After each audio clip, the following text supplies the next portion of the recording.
And back to Jimmy Allen. Major Moto, the wily spy, has been captured, searched, and the valuable jet-propelled fighter plans found in his flying jacket. But just at this time, a government agent appears, demanding the person of Major Moto and the drawings. Jimmy and Speed are satisfied with his credentials and surrender the Oriental. Sheriff Farrell drives the agent Poquette and Moto to the field just before Special Investigator Russell arrives. We now find Jimmy, Speed, and Russell in the sheriff's office. And Russell has just made the startling announcement that he knows of no agent by the name of Poquette. What do you mean, Russell? Let me get this straight. Do you mean to say you never heard of a government agent by the name of Poquette? Why, he showed us his badge, Mr. Russell, and said he was sent out here on the case. Boys, I've been in the service 18 years. I think I know every man in the department, and I've never heard of anyone by that name. Why, Russell, that can't be right. This man appeared familiar with all the details. I tell you, I never heard of such a person in our department. And besides, how would he know about the case? I only informed Washington of Moto's escape early this morning. By George, that's right. I hadn't thought of that. How would he know? Well, he might have been working on another case nearby. And he sure could get over here in a hurry in that transport airplane. What transport plane? Oh, he landed here early this morning in a transport. He said it belonged to the department. Yeah, that's possible, and the ship had no markings on it. A big transport plane? Why, that's ridiculous. Our service has no transport ships. Never has had. Boys, I don't like the looks of this. But tell me, what did this fellow look like? Oh, he's quite tall, Mr. Russell. Oh, 6 feet, I'd say. And dark complected. Yeah, and he had a little black mustache. Doesn't sound like any of our operators around here. I tell you frankly, boys, I'm getting worried about this deal. Look here, Mr. Russell. Doesn't the department have men you don't know? Like special agents who sort of work alone on important cases. Oh, yes, that's possible, but if we had any such operator in my territory, I'd have to know it. Well, this must have been one they didn't tell you about then, because you can't get around the fact that he was perfectly familiar with this case. Sure, how do you account for that? I'll admit I don't know the answer to that one, but look here, let's be sensible. How would he know about it? There weren't a half dozen people in the country that knew about our fight on the Kansas City airport last night and Moto's escape.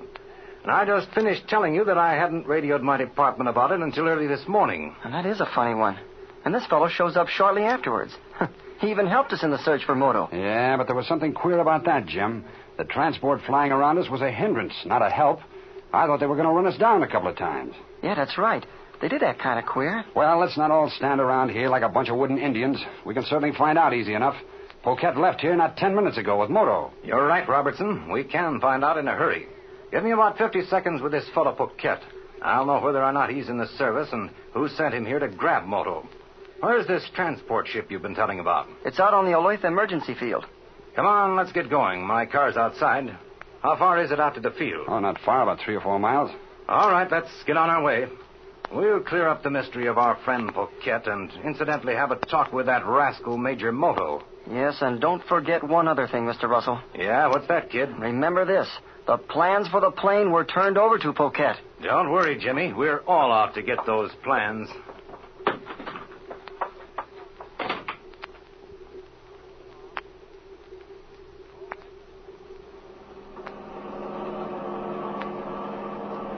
That's the field ahead, Russell. Over to the right. Oh, yes. Is that the transport ship this fellow said belonged to the Secret Service? Yeah, that's the one. And the smaller one next to the hut is the attack ship we fought Moto with. And boy, what a fight that was. Must have been quite a scrap, all right. That fellow put up a battle, didn't he, Robertson? He didn't miss it. Oh, well, it was fun while it lasted. Hey, I don't see Poquette or anyone else on the field here. Wonder where they are. They must be in the ready room. They're getting ready to leave, all right. That engine's turning over. Yeah, it's a good thing we got out here when we did. If these plans get away now, I may as well leave the country. Driving the gate there, Russell. You may as well pull up right by the hut.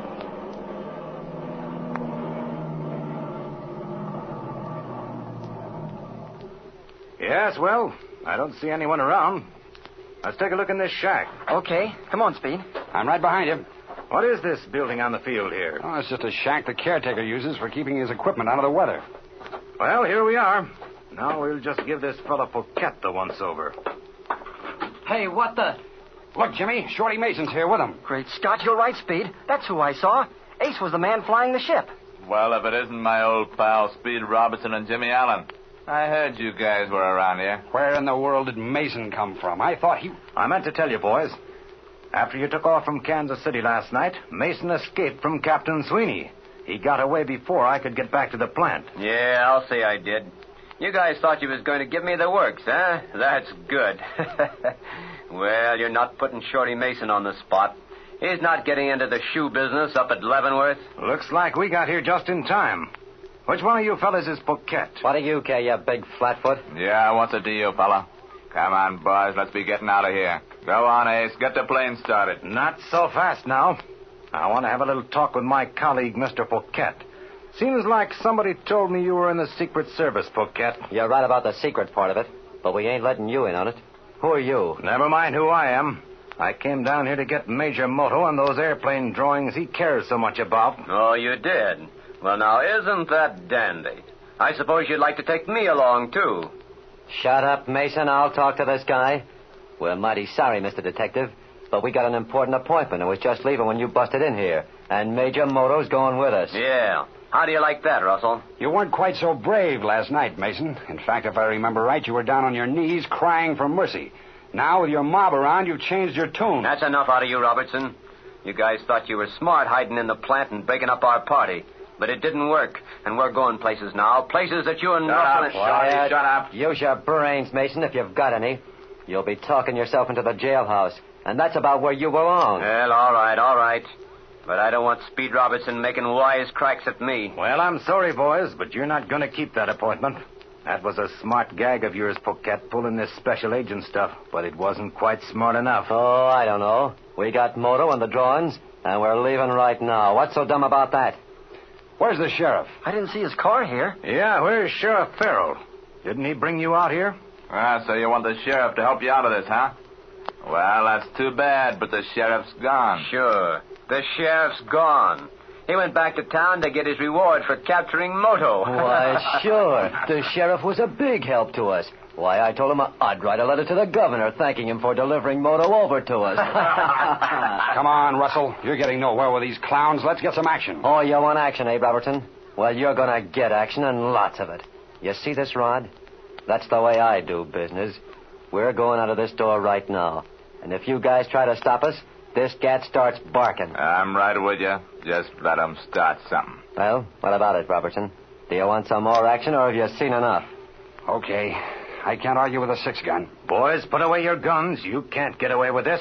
Why, it'll land you all in the pen for life. Don't you be telling us what to do. Here, Shorty.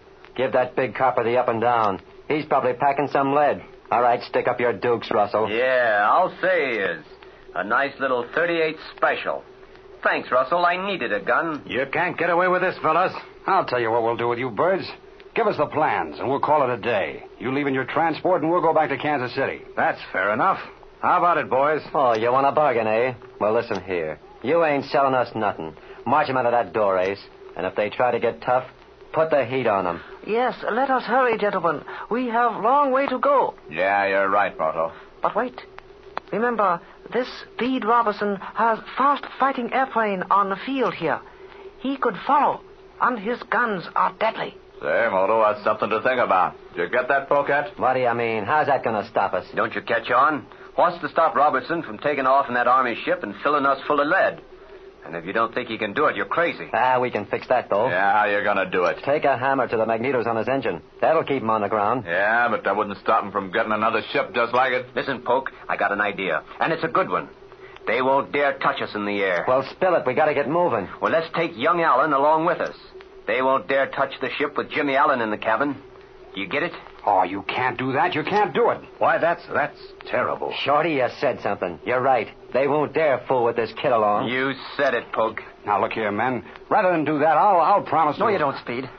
I'll go with them. No, you won't, Jimmy. I won't let you. It's all right. I'll go. Jimmy, It's okay, Speed. Come on, let's get moving. There'll be a crowd out here any minute now. That is right. We must go. All right. Come on. Let's go. Here, Biff. We'll leave Russell and Robertson in the shack here and lock the door from the outside.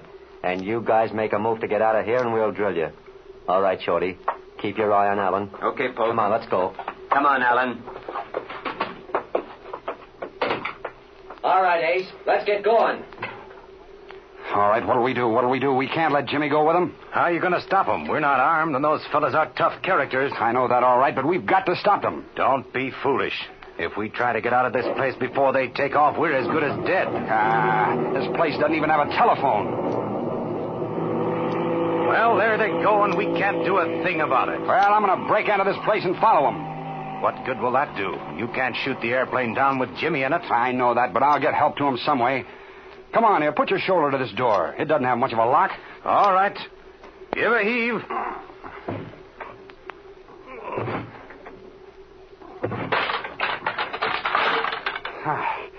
Now, that was easy. Now, listen, Russell. I'm going to take off and follow that transport. I have a hunch they're headed for the border. In the meantime, you call the government field at Leavenworth. They'll radio all stations south of here. I'll do it, boy. We'll try to intercept them some way or another. And be careful with that gang. They're killers. And don't worry about me. It's Jimmy I'm thinking about.